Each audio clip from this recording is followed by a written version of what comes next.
रामटेक तालुक्यातील मुख्यमंत्री बळीराजा शेत पांधन रस्त्या योजनेवरून मोठा वाद निर्माण झाला आहे।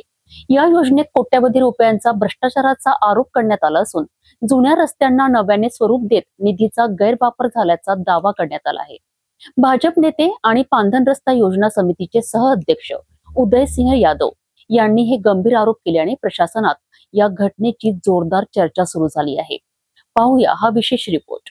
रामटेक तालुक्यातील मुख्यमंत्री बळीराजा शेत पांधन रस्ता योजनेतील कामांवर गंभीर प्रश्न उपस्थित करण्यात आले आहेत।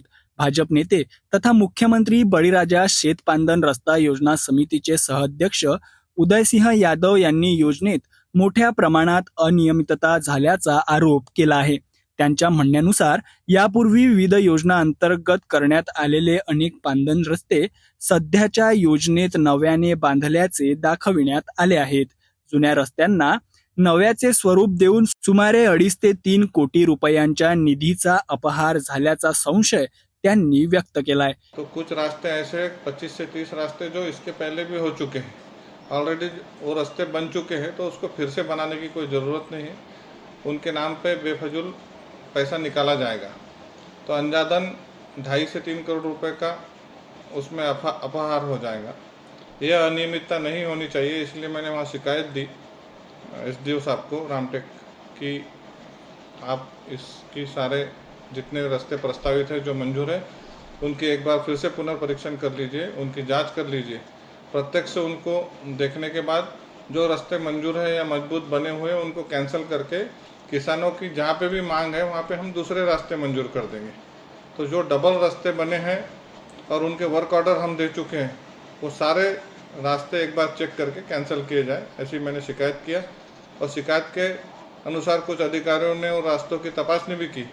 आपने भी आज प्रत्यक्ष में आपने देखा कि 2 रास्ते खुमारी के जो थे वो बने हुए हैं, बिलेवाड़ा का रास्ता आपने देखा वो बना हुआ है।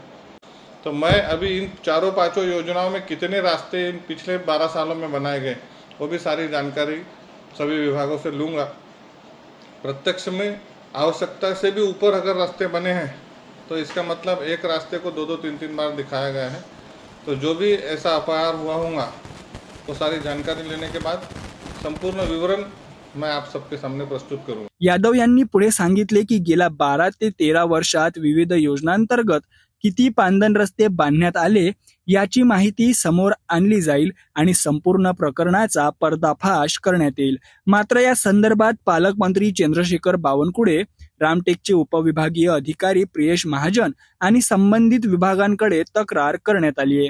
या आरोपांमुळे प्रशासनात खळबळ उडाली असून आता या प्रकरणाची चौकशी होणार का आणि आरोपांमध्ये तथ्य आढळल्यास दोषींवर कारवाई होणार का याकडे सर्वांचं लक्ष लागलंय।